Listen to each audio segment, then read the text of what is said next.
কলংক মানুহজনৰ হাড় এটা নাইকিয়া তেওঁ মানে অকণ কষ্ট হৈছিলে আমাৰ চলিবৰ কাৰণে মানুহজনে ৰিক্সা চলাইছিলে কিন্তু মানুহজনক মানে কষ্ট হোৱাৰ কাৰণে মানে প্ৰলোভন দিলে মানুহজন মানে একদম কিডনি দিবৰ কাৰণে উৎপাত কৰি লৈ গ'ল মানুহজনৰ বয়স হ'ল কিডনি দিব গৈছিলে কলিকতাত লৈ হাজবেণ্ডৰ নাম কি হাজবেণ্ডৰ নাম কি মোৰ হাজবেণ্ডৰ নাম শ্ৰী যতীন দাস কোনে লৈ গৈছিলে আপোনালোকক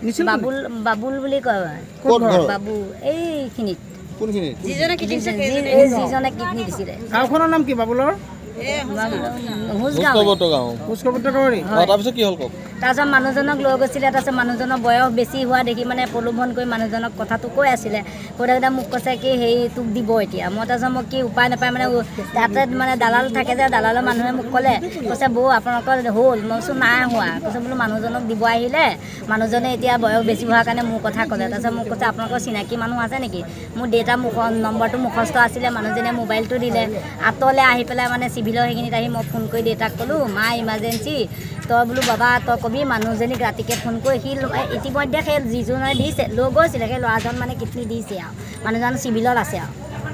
সেই মানুহজন মানে কিডনি দিলে আমাক দিব নোৱাৰিলে আৰু তাৰপিছত মানুহজনক তেনেকৈ কওঁতে মানুহজনে মোক সহায় কৰিলে মই বাবালৈ ফোন কৰিলোঁ যে মা ইমাৰ্জেঞ্চি এইয়া অক্সিজেন দি থৈছে জীয়েকক নেপালে মৰিব তই মানুহজনীক ফোন কৰিবি এতিয়া নকবি কিন্তু ৰাতিপুৱা সময়ত দুকমুকনি পৰতে কবি তাৰপিছত মই ইতিমধ্যে বস্তু সামৰি কৰি মানে হেৰি ডকুমেণ্টছখিনি মানে মানুহজনীৰ হাতত আছিলে তাৰপিছত মোক ক'লোঁ মানুহজনো বেঙা বেঙি মই যদি দিব লগা হয় তেন্তে মোৰ ল'ৰাটো নিব লাগিব মোৰ ল'ৰাটো আধাৰ কাৰ্ডখনে হেৰিয়া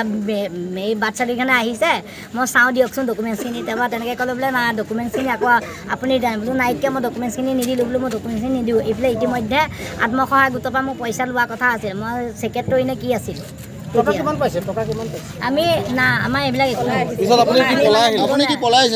আমি তেতিয়া মানে বুধু কৰি পেলাই মানে মায়ে অক্সিজেন দিছে বুলি কোৱাৰ লগে লগে আমি এই গাঁওখনৰ 40% মানুহৰে বোলে এটাকৈ কিডনি নাই মধ্যভুক্ত দালাল শ্ৰেণীৰ মানুহৰ কবলত পৰি ইয়াত এটা কিডনি ডাঙৰ ব্যৱসায় চলি আছে যিটো বস্তু যাতে আমাৰ সোনকালে বন্ধ নহয় এই গাঁওখন কিন্তু খুব বেয়াকৈ নাইকিয়া হৈ যাব কাৰণ 40% মানুহৰ বোলে এতিয়ালৈকে এটাকৈ কিডনি নাই বেছিছে মানুহক দালালৰ পাল্লাত পৰি এইটো আজি 2021 চনৰ মানৰ পৰা মানে বস্তুটো পোহৰলৈ আহিছে আৰু খুব এটা বেয়া কথা হৈ আছে যিটো হ'ব নালাগে আমি জিলা প্ৰশাসনক অনুৰোধ কৰিম যাতে এই বস্তুটো খুব কঠোৰ পদক্ষেপ লৈ পেলাই এইটো আজিৰ সমস্যা নহয় 2021 চনৰ পৰাই এই সমস্যাটো চলি আহিছে কমকৈ আৰম্ভ হৈ আজিৰ সময়ত আমি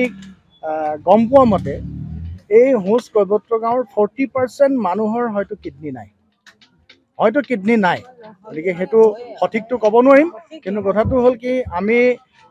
আপোনালোকৰ জৰিয়তে আমি জিলা আয়ুক্ত ডাঙৰীয়ালৈ বিশেষভাৱে অনুৰোধ জনাইছোঁ যে এই বিষয়টো হোচ কৈবত্ৰ গাঁও মই অন্য কথা ক'বলৈ নাযাওঁ ক'ৰবাত যদি কিবা হৈ আছে ময়ো গাঁও প্ৰধান হিচাপে এইটোত বৰ দুখিত কাৰণ মধ্যভোগীৰ প্ৰৰোচনাত পৰি আমাৰ ভাই বন্ধুসকলে আজি নিজৰ এটা কিডনি